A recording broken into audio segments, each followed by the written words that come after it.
कि हाथरस से जुड़ी इस वक्त की एक बड़ी खबर मैं आपको बताने जा रही हूं। मुख्यमंत्री योगी आदित्यनाथ को हाथरस कांड की रिपोर्ट सौंप दी गई है और ये जो रिपोर्ट है इसके बारे में जानकारी मिल रही है। 15 पन्नों की ये रिपोर्ट है। उत्तर प्रदेश के डीजीपी प्रशांत कुमार और मुख्य सचिव ने ये रिपोर्ट मुख्यमंत्री योगी आदित्यनाथ को सौंपी है। सूत्रों के मुताबिक रिपोर्ट में राजनीतिक साजिश की ओर इशारा किया गया है। ये इस वक्त की बड़ी खबर है।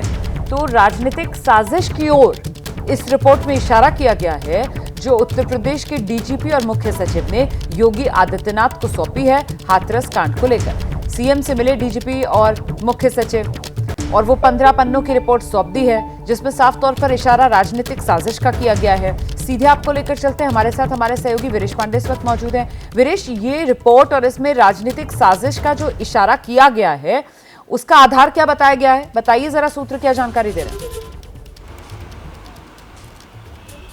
देखिए, जो सोर्सेज बता रहे हैं, रिपोर्ट में इस बात का जिक्र है कि जो बाबा की भूमिका है, बाबा की दिलचस्पी राजनीतिक नेताओं, कार्यकर्ताओं, पदाधिकारियों में भी रहती थी और राजनीतिक साजिश की तरफ इशारा ये है। इस रिपोर्ट में सबसे बड़ी खबर ये है कि जो कुछ स्थानीय नेता हैं उन पर भी सवाल खड़े किए गए हैं, क्योंकि कई ऐसे स्थानीय नेता हैं जिन्होंने बाबा से पैरवी करके अपने लोगों को सेवादार की भूमिका में वहां पर रखा था। तो सेवादारों की जो नियुक्ति हुई थी बाबा के यहाँ, उसमें राजनीतिक हस्तक्षेप की बात है, क्योंकि वो सेवादार बाबा के यहाँ जो तैनात होते थे उन्हें अच्छा खासा लाभ मिलता था, उन्हें धन मिलता था और जब बड़ी सभा और आयोजन होता था तो उन्हें प्रसाद के तौर पर, दक्षिणा के तौर पर भी जो बाबा के पास पैसे आते थे, जो बहुत सारे जो वहाँ उनके अनुयायी और भक्त आते थे, वो सेवादारों को लाभान्वित करते थे, देते थे। तो बाबा के यहाँ जो सेवादार होते थे, जो पैसे कम भले पाते हों तनख्वाह के तौर पर, लेकिन प्रसाद के तौर पर, दक्षिणा के तौर पर और अनुयायियों से मिले हुए जो रुपए पैसे थे उससे वो अच्छी खासी हैसियत में होते थे। तो बहुत सारे ऐसे राजनीतिक नेता दल वहाँ सेवादार के तौर पर बाबा के यहाँ नियुक्त करते थे। साथ ही साथ रिपोर्ट में ये भी तय किया गया है कि एक पार्टी विशेष का बाबा के प्रति ज़्यादा लगाव था और आसपास के जिलों से संबंधित लगभग 50 से ज़्यादा ऐसे नेताओं की कॉल डिटेल्स को भी खंगाला जा रहा है जो बाबा के लगातार संपर्क में थे। 1 साल 2 साल नहीं, बल्कि पिछले 10-15 सालों से बाबा नहीं। के तो अब ये बताइए मुझे वीरेश कि ये जो रिपोर्ट आ गई है 15 पन्ने की, जिसको लेकर सूत्र आपको ये जानकारी दे रहे हैं कि वो जो राजनीतिक साजिश वाली बात इसमें कही गई है, वो आधार ये उस राजनीतिक साजिश का कि साहब बाबा के सेवादार है ना, और इन सेवादारों की जो नियुक्तियां हैं वो राजनेताओं की सिफारिश के आधार पर, वो खास तरीके का राजनीतिक दल जिससे बाबा की करीबी और उसकी सिफारिश के आधार पर ये बाबा के सेवादार, तो इस तरीके से वो राजनीतिक साजिश वाला एंगल आ गया। तो अब तो और ज्यादा कटघरे में यहाँ पर बाबा खड़े होते हुए नजर आ रहे हैं। तो अभी तक जो मांग की जा रही थी कि साहब वो FIR और बाबा का नाम क्यों नहीं, तो क्या माना जाए अब जबकि ये रिपोर्ट सामने आ गई है FIR में अब बाबा का नाम आएगा?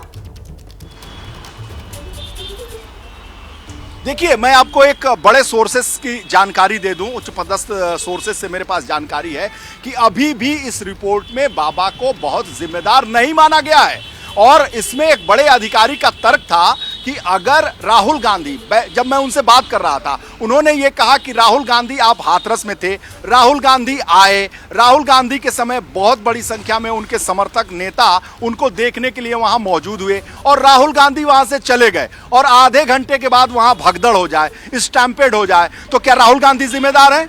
बहुत सारे ऐसे राजनीतिक दल के नेता जाते हैं मंच पर और जब मंच पर रहते हैं और मंच तो आपने पलटकर उनसे ये नहीं कहा कि वहां पर राहुल गांधी का, क्योंकि वो मिसाल दे रहे थे, तो वहां पर कोई सत्संग करने वो नहीं गए थे, उसकी उन्होंने बाकायदा प्रशासन से अनुमति नहीं ली थी।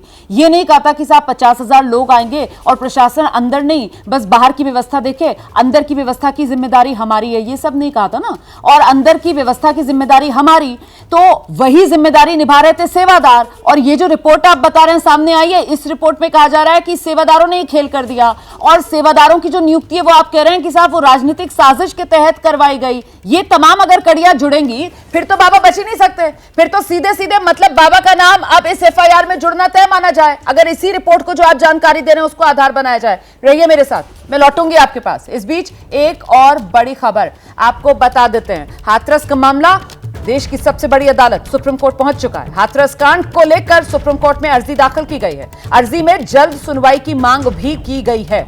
हाथरस में जो हुआ उसने न सिर्फ हाथरस को, उत्तर प्रदेश को, बल्कि पूरे देश और दुनिया को हिलाकर रख दिया है। एक साथ मंगल की कामना के लिए गए लोग किस तरीके से अमंगल का शिकार हो गए। 121 लोगों की जान चली गई, जिसमें मरने वालों में ज्यादातर महिलाएं, 112 महिलाएं हैं, 7 बच्चे हैं। और अब यह मामला सुप्रीम कोर्ट में पहुंचा है। सीधे आपको लेकर चलते हैं, हमारे साथ हमारे सहयोगी अंकित गुप्ता इस वक्त मौजूद हैं। जरा जानते हैं अंकित गुप्ता से, ये जो याचिका लगाई गई है सुप्रीम कोर्ट में जल्दी सुनवाई की, जिस पर मांग की गई है, इसमें अर्जी में क्या कहा गया है, प्रेयर क्या है अंकित? रोमाना, इसमें जो साफ तौर पर ये कहा गया है कि सुप्रीम कोर्ट के रिटायर्ड जज की अध्यक्षता में एक समिति बनाई जाए जो ये जो घटना घटी है उसकी निगरानी करे और ये देखे कि इसके लिए दोषी कौन है। दूसरी इसमें मांग ये की गई है कि जो भी दोषी है उनके खिलाफ सख्त से सख्त और जल्द कानूनी कार्रवाई की जाए। इसमें एक और मांग ये की गई है कि ये जो याचिका लगाई गई है ये भी साफ तौर पर कहा गया है कि भविष्य में अगर इस तरीके का कोई सत्संग होता, आयोजन होता है, तो वहां पर क्या नियम कायदे होने चाहिए जिससे कि इस तरीके की भगदड़ न मचे, इस तरीके के कोई दुर्घटना ना हो, उसका भी इंतजाम किया जाना चाहिए। और एक और मांग ये की गई है कि भविष्य में अगर खुदा न खास्ता कहीं इस तरीके की घटना होती भी है तो उसको लेकर के किस तरीके की तैयारियां आसपास के अस्पतालों में या जो एक प्रिकॉशनरी मेजर्स उठाए जाने चाहिए उनका भी क्लियरली जिक्र होना चाहिए जब भी अनुमति दी जाती है इस तरीके के आयोजनों की। तो ये जो जनहित याचिका दायर की गई थी, हालांकि अभी इस पर सुनवाई नहीं हुई है, लेकिन याचिकाकर्ता ने जल्द सुनवाई की मांग जरूर की है और इसी सिलसिले में मुख्य न्यायाधीश यानी कि जो चीफ जस्टिस ऑफ इंडिया है उनको एक चिट्ठी भी भेजी है। जी, तो कब तक ये जो याचिका है वो सुनवाई के लिए आ सकती है, इसको लेकर कोई अपडेट मिल रहा है क्या अंकित? अभी फिलहाल वो जो याचिकाकर्ता है उनका ये कहना है कि मुख्य न्यायाधीश को मेल भेज दिया है, जैसे ही उनकी तरफ से अनुमति मिलती है वो जो है इस याचिका पर बहस के लिए तैयार है। लेकिन फिलहाल अभी जो है जो आज सुप्रीम कोर्ट में मेंशन किया था, तो जो जिस बेंच ने सुनवाई की उसने ये जरूर कहा है कि आप मुख्य न्यायाधीश से अपील कीजिए कि इस याचिका पर जल्द सुनवाई की, जैसे ही वो अनुमति देते हैं हम उस याचिका पर कभी भी सुनवाई के लिए तैयार हैं। बहुत शुक्रिया आपका इस तमाम जानकारी के लिए अंकित गुप्ता। तो हाथरस वाला मामला सुप्रीम कोर्ट में पहुंच गई है याचिका।